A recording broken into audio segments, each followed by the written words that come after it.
Fy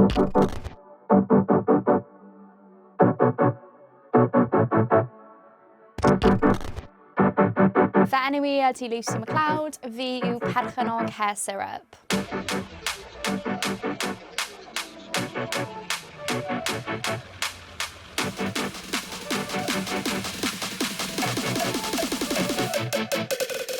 Beth ydy hair syrup? Wel, mae hair syrup yn pre-wash hair oil treatments, felly chi'n rhoi nhw ar y scalp, ar y ends, ar lengths cyn chi'n siampwyo, a wedyn chi'n washo fe mas gyda shampoo, conditioner, useful i helpu moisturising, natural ingredients, scientifically backed, proven, i helpu gyda things fel hair loss, hair growth, pethau fel na.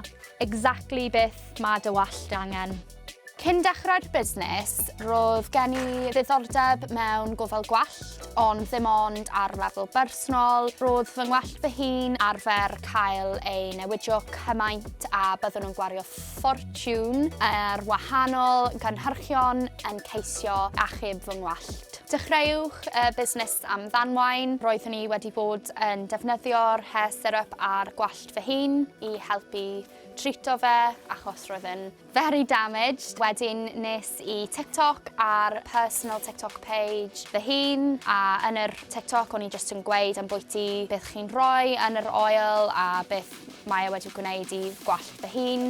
A roedd y TikTok wedi cael bwyty 600,000 views. O'n I wedi ffeindio fe'n pretty strange. Pobl yn offro 30 pint am botel, o'n I jyst yn gweud na. Bwyty 2 mis ar ôl y TikTok, o'n i'n wedi meddwl, wel, falle bydd hyn yn gallu bod peth mae'r pobl yn actually mynd I prynu. And here we are.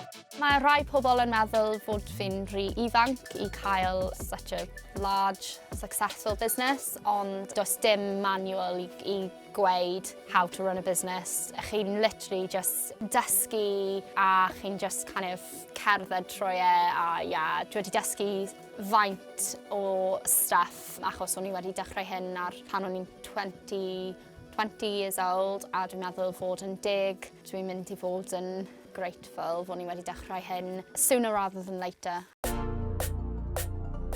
Mae'n bwysig I cael busnes hyn yn Abergwaun. Mae'n rhoi lot o jobs I pobl ifanc a mae'n just lle sydd yn lot o hwyl. Mae pobl ifanc ddim yn gorfod symud mas o'r ardal I ffeindio gwaith. Mae'n neis I cael busnes yn yr ardal achos mae'n rhoi cyfle I pobl aros ble maen nhw wedi tyfu lan.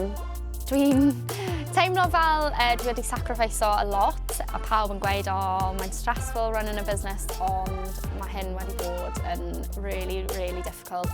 Os neb yn gallu preparo chi am y realities, am y bwyty 2 blynedd, byth yn gweld fy ffrindiau, dim byth yn gweld fy teulu. O'n I just yn gweithio. Oedd yn really difficult pam chi'n gweithio ar such a high stress level. Mae'n really difficult I balance o work-life. Literally, any day now, bydd y hair syrup yn launcho ar ASOS. Felly mae hyn yn really exciting. Launcho ar ASOS, mae'n un o'r pethau big sydd wedi digwydd i'r brand achos mae ASOS yn un o'r largest retailer companies yn y byd. Launch ar ASOS yn mynd I kind of catapulting the brand even more. Mae helpu cael fy name out there a bod more pobl sy'n byw outside the UK yn gallu treio mas y products.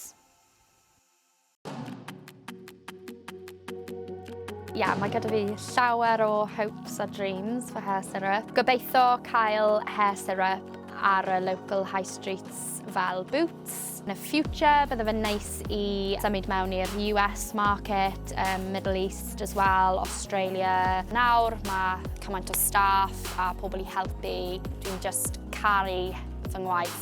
Teimlo really blessed. Nawr do'n I ddim yn so stressed a anxious a just having the weight of the world on my shoulders. Dwi eisiau I hair syrup mynd global.